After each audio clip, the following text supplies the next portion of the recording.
और मुझे भी तब पता नहीं था कि बुलडोजर शब्द से इतनी खलबली बचती है, मगर एक तरह से लगा कि इलेक्ट्रिसिटी आ गई ऑडियंस में, मुझे नहीं पता था।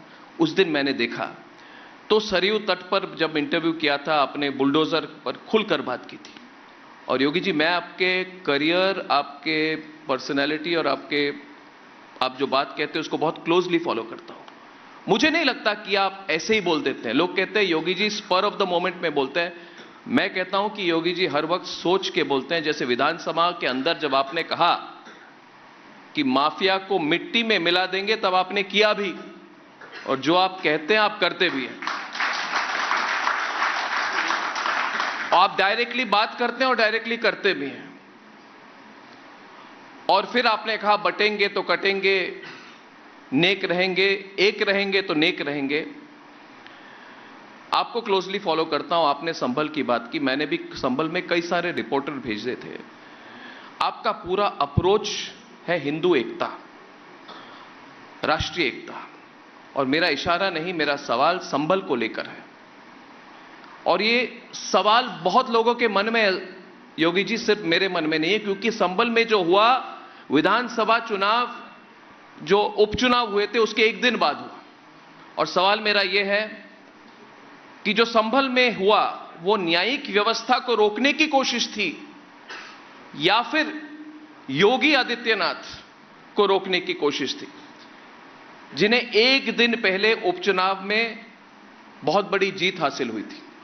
क्या न्यायिक व्यवस्था को रोकने की कोशिश थी योगी जी, या आपको रोकने की कोशिश थी? देखिए, क्या आपके पार्टी को रोकने की कोशिश थी? देखिए, एक चीज हम बात नोट करें जी। जो लोग देश के अंदर संविधान की पुस्तक लेकर के घूम रहे हैं या संविधान की दुहाई दे रहे हैं, इन लोगों ने बाबा साहब डॉक्टर भीमराव अंबेडकर जी के द्वारा बनाए गए संविधान की सबसे ज्यादा अवहेलना की।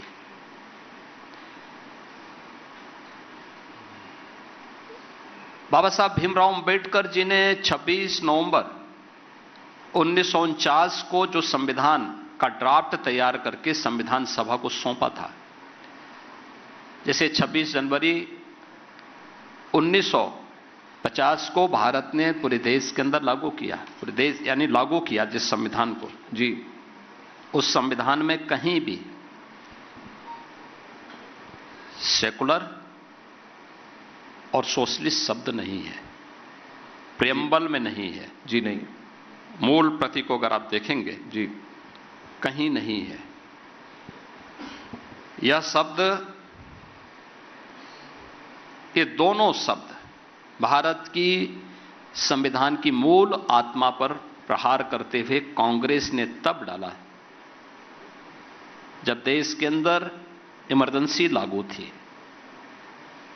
तो संविधान का गला घोंट करके जो शब्द डाले गए हों, वो भारत की संविधान की आत्मा कैसे हो सकते हैं?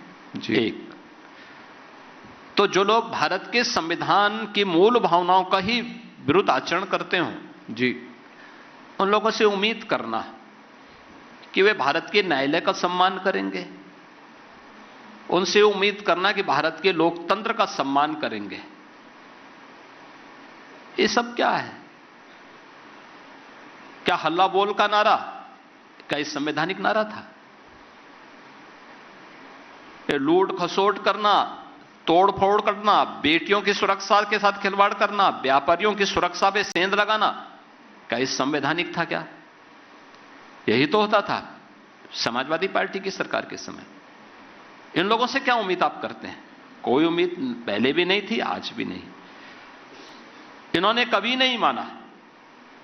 देखिए, हम तो धन्यवाद देना चाहेंगे माननीय उच्चतम न्यायालय को, जिन्होंने सर्वसम्मति से अयोध्या में से राम जन्मभूमि से जुड़े हुए वर्षों के विवाद का जी, एक सर्वसम्मत समाधान दिया है और हमेशा के लिए विवाद शांत हुआ।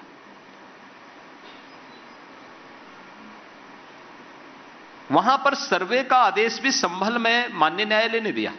बिल्कुल, केवल सर्वे होना था, बिल्कुल, कोई भी अन्य नहीं। और ऐसा नहीं कि 19 को सर्वे हुआ, 21 को सर्वे हुआ, 24 को सर्वे होने जा रहा था। 24 को जिस तरीके से वहां पर फिर शरारत की गई, जिस तरीके से माहौल खराब किया गया 24 नवंबर को, ये सबके सामने आया। देखिए हिंदुओं की सहनशीलता देखिए आप। भारत के अंदर अगर आप पुराणों के कालखंड को आप देखेंगे तो 5000 वर्ष से लेकर के 3000 वर्ष का जो कालखंड है, लगभग 2000 वर्ष के दौरान भारत के अंदर अलग अलग पुराणों की रचना हुई। श्रीमद् भागवत महापुराण 5000 वर्ष पहले भगवान वेदव्यास ने रचा, और उसके बाद उन्होंने पुराणों और उपपुराणों की रचना करने की एक नई श्रृंखला को, एक नई शैली को जन्म दिया, आगे बढ़ाया, वो परंपरा आगे बढ़ी। 5000 वर्ष पहले मैं पूछना चाहता हूं, 5000 वर्ष पहले श्रीमद् भागवत महापुराण में भी और उसके बाद भी अन्य अनेक अवसर पर हमारा शास्त्र इस बात का उल्लेख करता है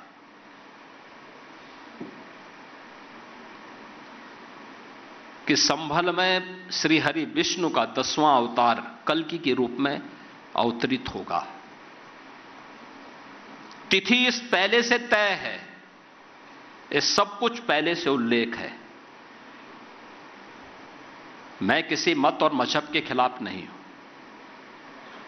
अगर किसी की पहले से चली आ रही उपासना स्थल है, उसका सम्मान करता हूं, लेकिन हां मैं इसका विरोधी हूं कि किसी के भी उपासना स्थल को तोड़ करके कोई जबरन अपना स्थल बनाने का प्रयास करेगा तो उसकी निंदा होनी चाहिए और उसके खिलाफ खड़ा होना चाहिए।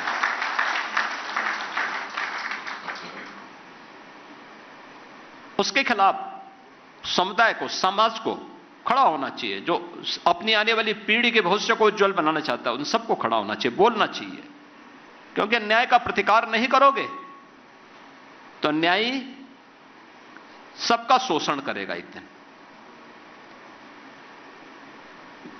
संभल के बारे में सारी चीजें पहले से तय हैं। आज आप देख रहे होंगे कैसे एक एक करके वहां पर संभल का इस्लामीकरण हुआ,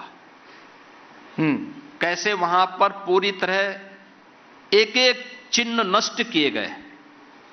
हिंदू विरासत से, सनातन धर्म की विरासत से जुड़े हुए स्थलों को कैसे नष्ट किया गया, तालाबंद कर दिया गया, कुएं पाट दिए गए, बावड़ियां पाट करके घर बना दिए गए, सब कुछ कर दिया, कंक्रीट लगा दी गई, और लगातार वहां दंगे होते थे, कोई सरकारें नहीं बोलती थी।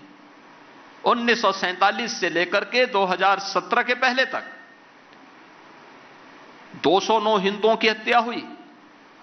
1976 में 8 हिंदू निर्मम रूप से मारे गए और 1978 में 184 हिंदुओं की सामूहिक हत्या हुई।